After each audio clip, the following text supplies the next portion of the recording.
In this tutorial, we're going to merge two images together seamlessly, and we're going to learn how to do that when there's some hurdles, like we don't have the entire image available to us. So first we have to open up the two documents that we are going to be working with. And we can do that by going to File, Open, or dragging the images into the dock at the bottom. So I'm going to come in here and I have to navigate to my images.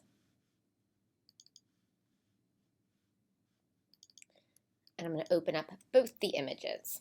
So for this tutorial, we're going to put the girl, which I love this image because her hair is kind of flowing and it'll work well with this kind of matrix background. And we're going to place her in right here. Now the problem is you can see this is how much skirt is showing on the original, and we are missing a nice big chunk here. So we're going to be using the clone stamp to kind of add on to her skirt and shirt and working with this original. All right, let's get started here. So the first thing I'm going to do is I'm going to make a copy of this background. So I'm going to hit Command J on the keyboard, which is going to open up an additional layer called Layer 1. So it's making a copy of our background. You want to have your layers open on the right-hand side, and if you don't see them, you can go to Window Layers. That's why we don't have to work on that background. If we mess something up, we can always delete and start over. All right, now we need to select her out of this background. And you can see the lighting's very different, so we're going to have to mess with our color balance and levels and curves to make them feel more integrated. I'm going to zoom in, so I'm going to Command plus and come up to the top, and I'm going to use the polygon lasso tool. This is my favorite selection tool. I feel like I have the most control, and it's kind of like a connect the dots. So you want to go to your polygon lasso tool and select it from your tools palette on the right, and come over here and select this image. And you really do not have to do an amazing selection job because we're going to learn how to quick mask, which is going to fine-tune our selection. So the first rule I always do is I zoom in so I can see all these pixels, and I'm going to miss some of her hair here, and that's the difficult part of selecting this. And I'm just going to click all the way around this image. I'm not going to worry about this space in between her arm and her hip. We're going to get that with the quick mask. Oops, cover her bracelet. And for this tutorial, I'm just going to move pretty quick. Obviously, you should take your time a little bit more than I will here. We'll come down here. If you hold spacebar on the keyboard, you can navigate through your canvas. It kind of gives you that little hand. So I like to hold down spacebar, and I don't have to change tools or press zoom in or zoom out. I can just kind of go through here. All right, we're almost done. Just real quick, I'm going to go quickly. This hair, you can tell, is going to be a nice, difficult selection, and come back to the top. You have to finish on the first spot that you started with, and then you'll get these dotted lines that's kind of running around your selection. Now, what you can see here is if I would move this over now, if I go to my Move tool and drag this image over and drop it right here, one, you can see it's a little too big, obviously, but also you can see we have all this grass and it's not a good selection. It's going to look like it's photoshopped. So I'm going to undo that, Option Command Z, or Edit Undo, and go back to my original, and let's fine-tune this selection to make it look realistic. So how I can do that is in my tools palette, if I go all the way down here to the bottom, you can see that there are two buttons underneath your foreground and background color. The first one is this quick mask. The second one is how you change your screen mode. So I wouldn't touch the screen mode one, but for the edit quick mask is what we're going to select.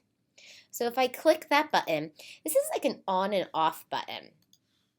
If I select it, click on it, you can see we have a red background here. If I click it again, it goes away. If I click it, we have a red background without the dotted lines, and if I click it again, we go back to our original state.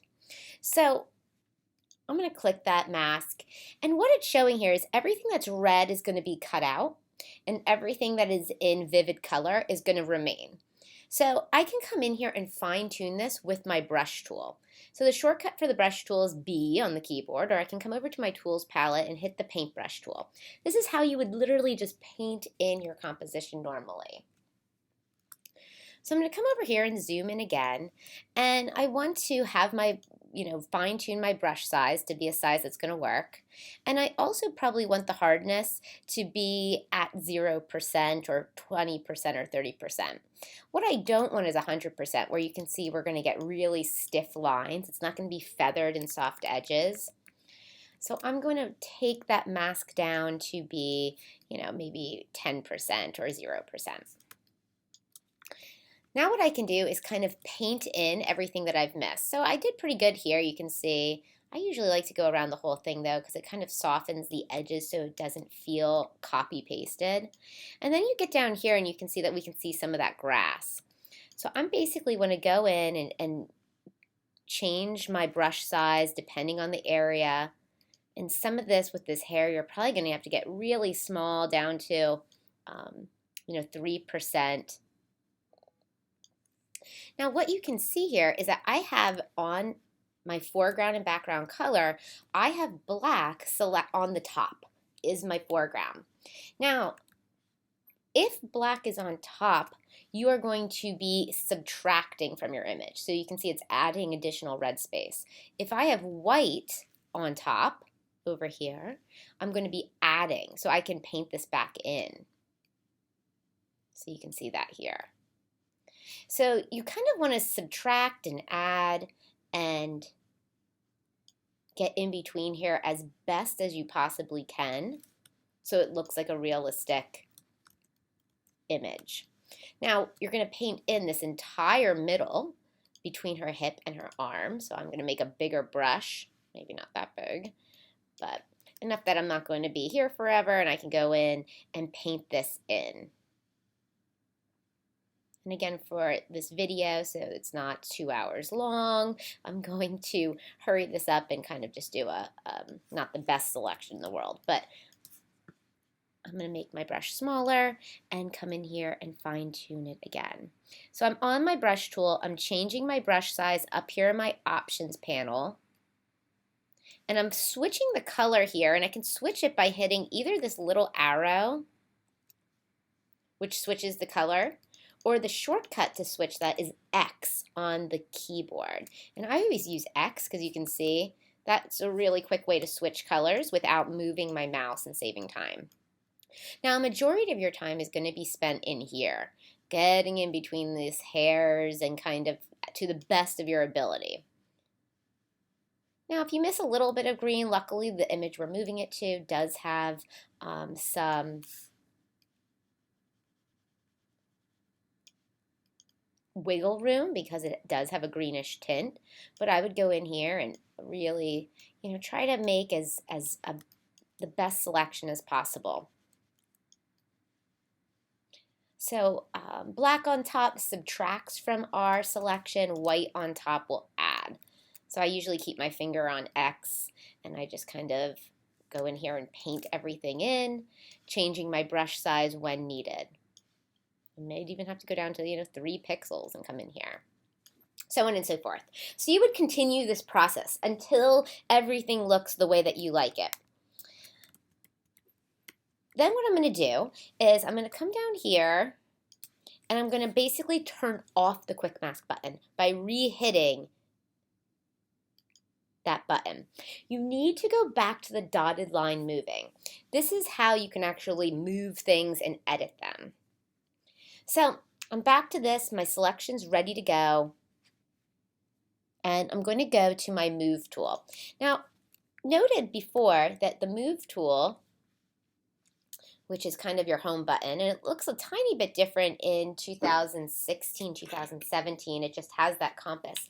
Whenever you're on the Move tool, you always want to have Auto Select checkbox up in your options bar.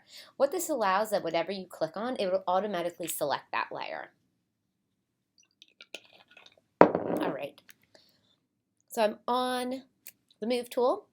I'm going to click on my image and I'm going to drag it into the new tab, and I'm still holding onto my mouse, and I'm going to drop it down here to where she's going to go. Now at this point you can kind of see how your selection is. Obviously I missed a ton of green pixels, which you will not have missed, but you can even see over here this side looks a lot better. So now she is in our where we need to kind of merge her into. So the next thing I want to do is scale her down. The shortcut to scale and make things larger or smaller is Command T as in Tom. So I'm going to hit Command T on the keyboard, Control T on a PC. Go to my corner, I'm going to hold Shift so we don't skew her. That's really important. We don't want her to get wider or skinnier based on not holding the Shift button. I'm going to scale her down till her face is about the same size as the image that we are replacing her with, and I'm just going to place her on top of it, like placing a piece of construction paper over another. And then I'm going to press Enter or Return on the keyboard, which will confirm that scaling. All right, so now you can see she's here. We have a couple things we still need to do to make this look a little better. All right, first thing we're going to do is we want to put Keanu Reeves here on top of her. So I'm going to hide the eyeball of that layer in my layers palette. I'm going to select layer 1 by clicking on it in my layers palette. And I'm going to come over here and use my polygonal lasso tool. And I just want to select out his shoulder. And come down here and probably to the bottom of his wrist. And I can just come over and make this kind of selection. It's almost like a triangle, basically because I just want this little section to be selected. I don't have to take the time to select all of him because we just need to basically copy this section and put it on top of the other image. So I have this selected. I'm on that layer. I can see in my layers palette. And what I'm going to do is I'm going to go to Edit, Copy, Edit, Paste.